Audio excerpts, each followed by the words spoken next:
2 5.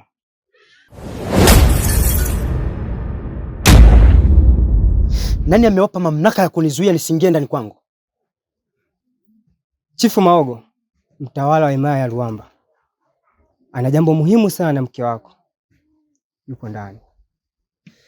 Lakini hapa ni kwangu, mimi nina mamlaka. Au mnataka kuona upande wangu wa pili, si ndio?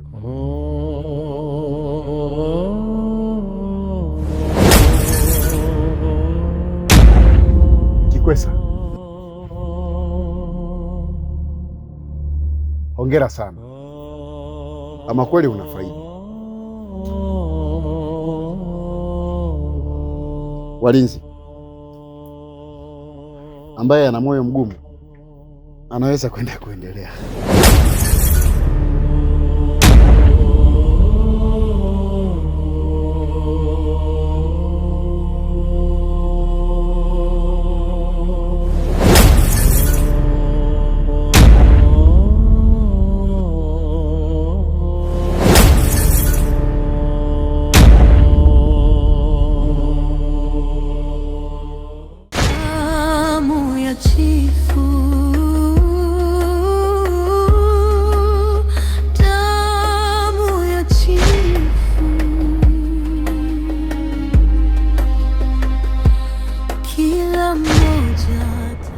Boza,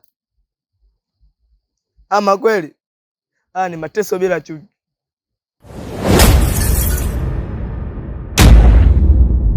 Boza, kaka yako leo wakunishikia mkuki na kutaka kuniua. Sunga, kwa nini kaka yangu hataki kukuua? Boza, kumbuka yule mimi ni kaka yangu.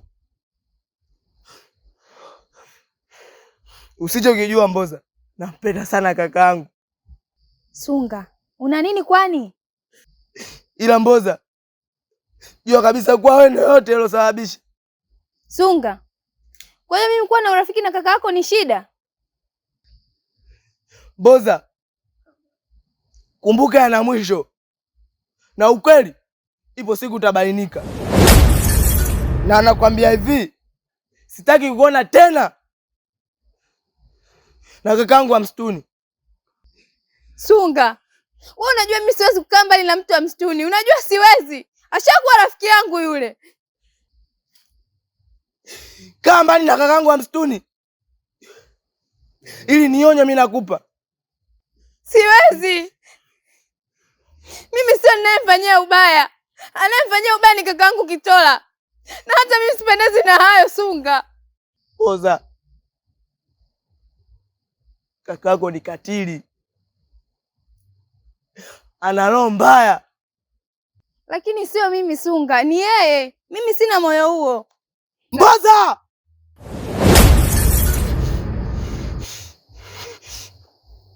Hii ni onyo langu la mwisho kwako. Kama na kakangu ukirudia Mboza, tusije tukalaumiana. Sunga Mbisi anazunguka njia za porini, anakusanya habari kwa macho ya tai. Mbea kwa wengine, msema kweli kwa wengi, akileta ukweli unaotikisa himaya nzima. Sunga! Sunga Mbisi anazunguka njia za porini, anakusanya habari kwa macho ya tai. Mbea kwa wengine, msema kweli kwa wengi, akileta ukweli unaotikisa himaya.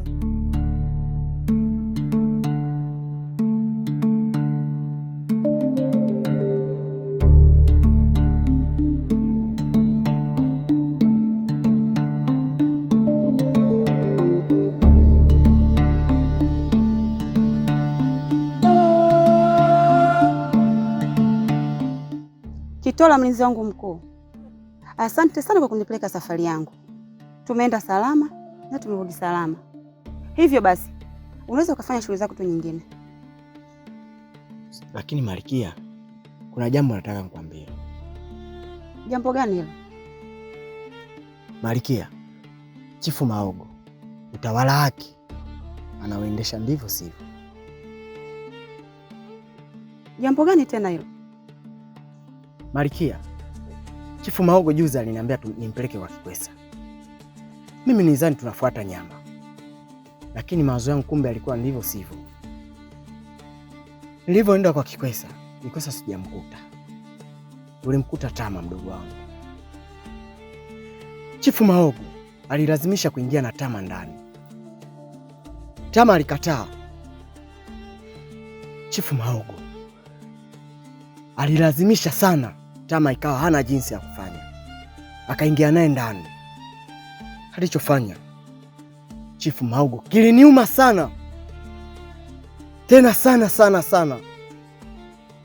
Kitola, mimi natambua umeumia sana, lakini usisahau kuwa yule ndio chifu wa hapa.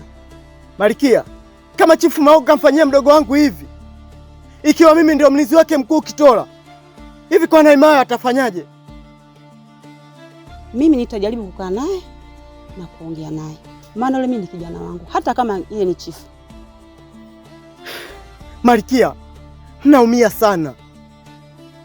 Naumia sana sana sana Malkia. Sintolisahau hili. Hivyo basi, nilikuwa natamani nikwambie kitu kimoja tu Kitola. Hayo maumivu yako na hasira zako usije ukamalizia na mikuki. Nataka maumivu uliyokuwa nayo malizia kwenye mwili wangu Kitola.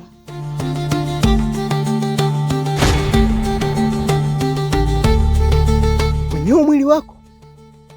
Yaani hata ungekuwa na hasira ya kwenda kumuua mtu, basi naomba njoo uniue mimi leo. Yaani hata utake kufanyaje kwenye huu mwili. Huu mwili ni wa kwako Kitola. Hakuna mtu mwingine yoyote anayeuchezea huu mwili kama wewe.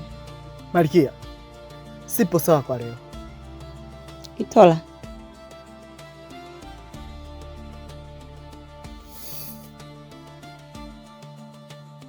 nakupenda sana Kitola.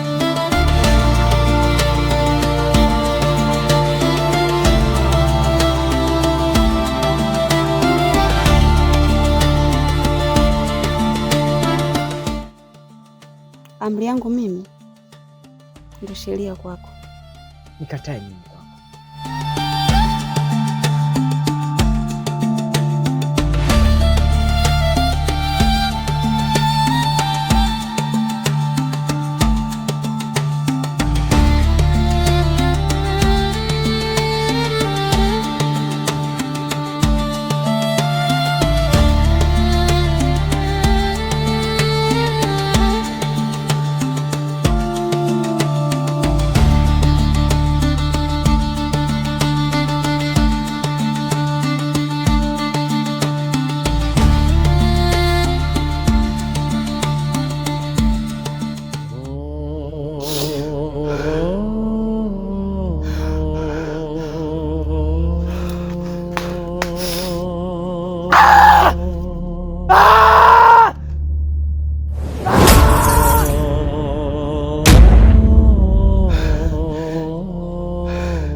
Mwindaji, mbona umevamia msitu wangu bila taarifa?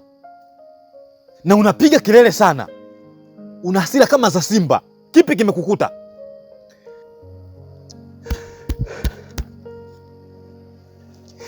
Nimelivamia pori lako. Nataka kufanya mawindo ya wanyama wote mpaka hasira zangu ziishe. Kwenye himaya yangu au kwenye msitu wangu hauwezi kuinda wanyama mpaka ukawamaliza. Hasira haimalizi na hasira. Lakini angalau nipunguze tu hizi jaziba ambazo zinanisumbua. Moyo wangu unawaka moto. Mtu pori, Moyo wangu unaungua, kichwa kinataka kupasuka. Mtupori, kipi kimekukuta mpaka uwe hivyo? Mwindaji, niambie. Mimi ni mwindaji. Mimi ni mdudu hatari sana ninapokuwa kwenye mawindo, lakini leo chifu wa himaya ya Ruamba amenifanya mimi kama kimdudu kidogo ambacho angeweza kufanya chochote anachojisikia. Vikaragosi wake wamenionyeshea dharau ya kutosha. Moyo wangu unaniuma, moyo unawaka moto. Kipi kimekukuta mpaka uwe hivyo? Mwindaji, niambie. Chifu Maogo amefika nyumbani kwangu, amekuja kwenye kaya yangu, akamchukua mke wangu, akalala naye.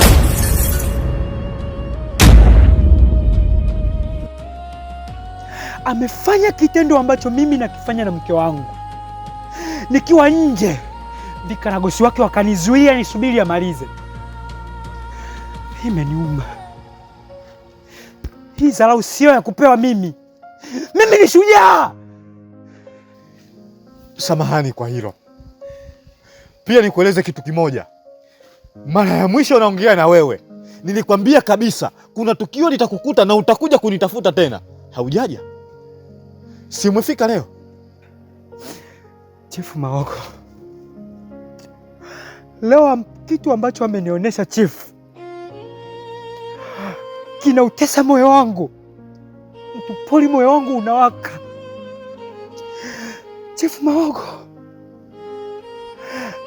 ina maana yeye amemshika mke wangu ninavyomshikaga. Ina maana yeye amembeba mke wangu ninavyombebaga. Ina maana yeye amemfanya mke wangu ninavyomfanyaga. Chifu Maogo ameniachia kidonda. Mtupori, kuna wakati nashindwa kuhema, nashindwa kupumua vizuri. Chifu amenijeruhi. Chifu ameniumiza. Chifu ameuvunjavunja moyo wangu. Kuanzia leo mimi na Chifu Maogo ni maadui, na sitakuja kuonyesha tabasamu la furaha mbele yake. Lakini umefika ukiwa moyo wako unavuja damu. Unataka nini sasa? Unataka nini? Mtupori, nipo tayari. Naomba unikutanishe na huyo chifu wa porini. Nipo tayari kuwa kivuli chake. Nipo tayari kufanya kazi kwa ajili yake.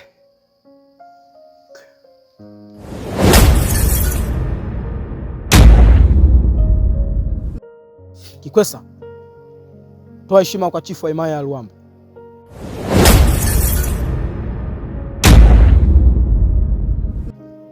Amani wewe na chifu wa himaya ya Ruamba. Nawe mizimu ya Ruamba ikubariki.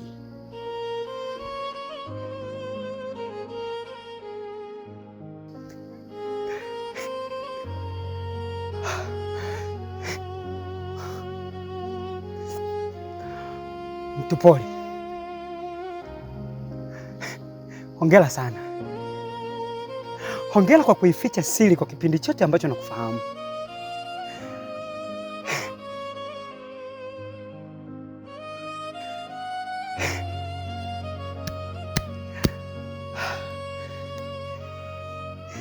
Mimi Kikwesa, kumbe nimepata bahati ya kumbeba mnyama, ya kula mnyama ambaye aliwindwa na chifu kwa mikono yako. Kikwesa, karibu kuwa kivuli changu, lakini sasa usirudie tena kuniita mtu wa porini. Nilishakwambia toka siku ile naitwa Mbuzini. Kikwesa,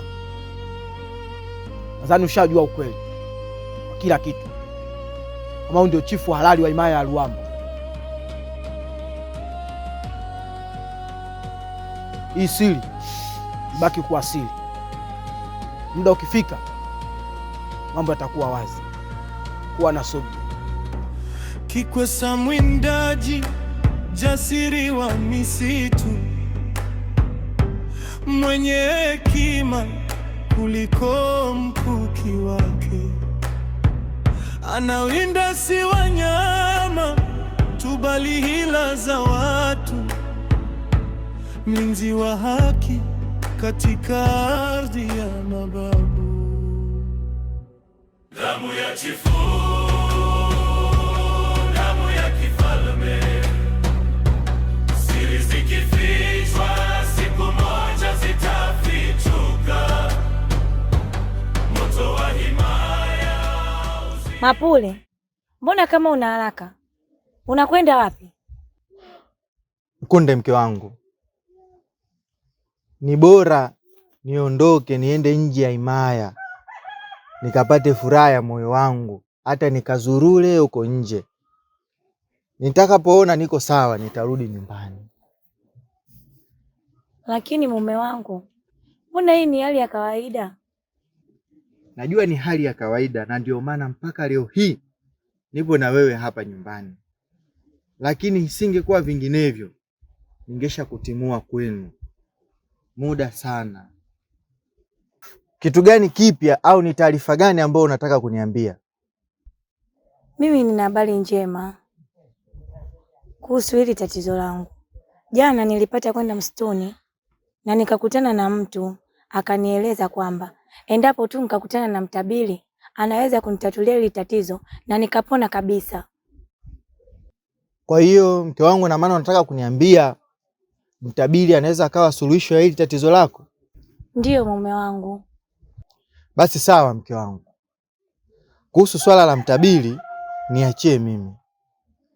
Nitamfikishia hizi taarifa na nitamueleza nini shida inakusumbua mke wangu.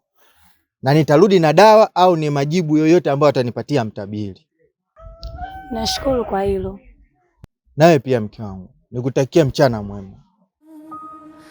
Damu ya chifu inalia usiku, moto wa tamaa waka moyoni, maogo na nyasi kavita vya ndani, luamba yatikisika kwa siri za damu, damu ya chifu,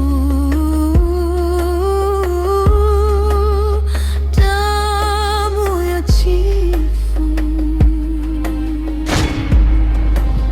Singo, kwani unaniogopa? Unakaa mbali sana kwenye mapilipili huko. Sogea jirani.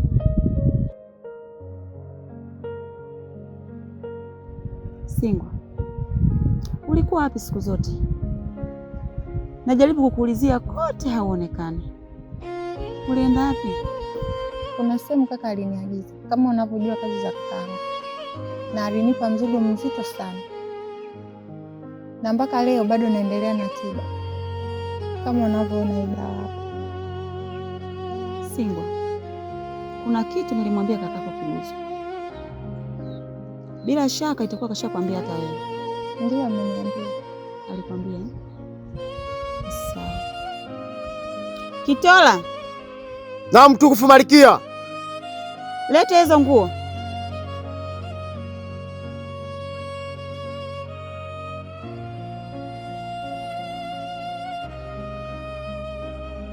Singo, hili vazi ndilo utakalovaa leo, kuanzia leo, na kesho nitakuhitaji kule kwa chifu. Asante Malkia. Lakini usije kwa chifu bila kuvaa hizi nguo. Naweza nikaenda? Unaweza kwenda.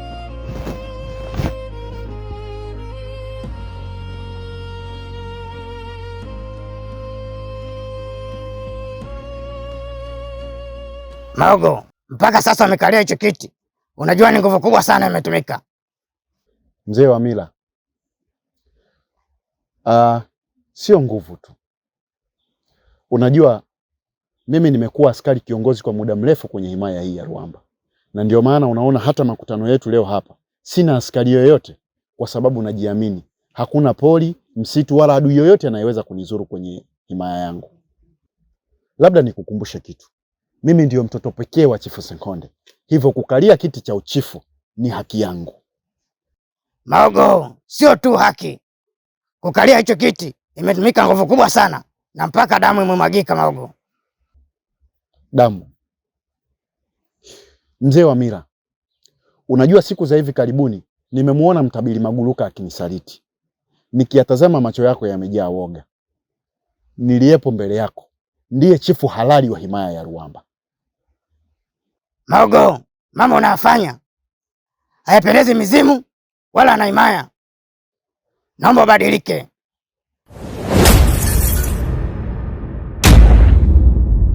Nataka nikwambie jambo moja chifu wangu.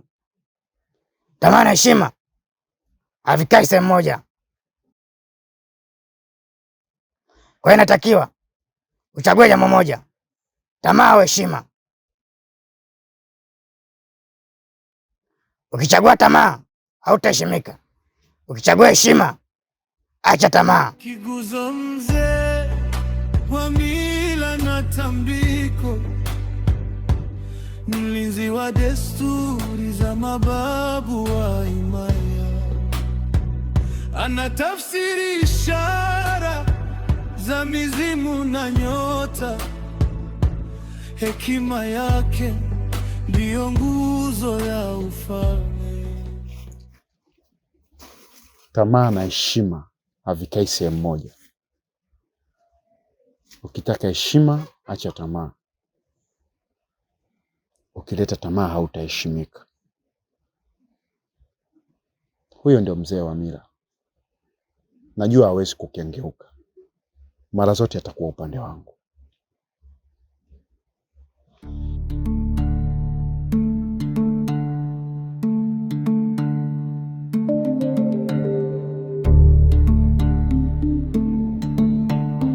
Mage binti, kuna kazi nimekupa na nimekwambia ndani ya wiki tu nataka ikamilike, ila leo siku ya 4 sioni mabadiliko yoyote. Kama kijafanyika kitu, shida iko wapi? Baba, najua kilichonipeleka pale ngomeni, lakini baba, kupindua utawala wa chifu ni ngumu sana, inahitaji umakini.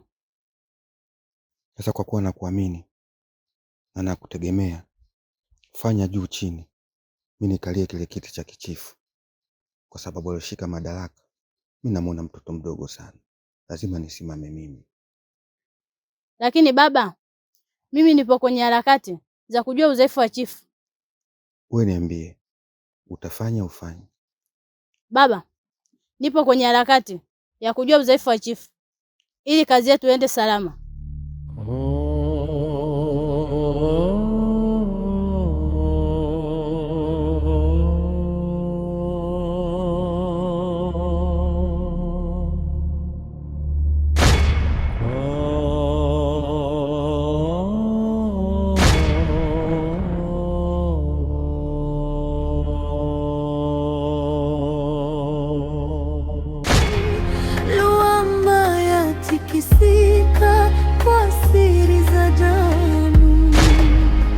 Damu ya chifu,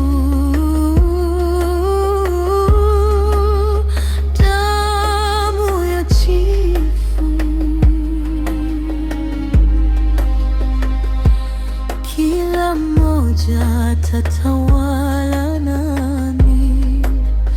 Damu ya chifu.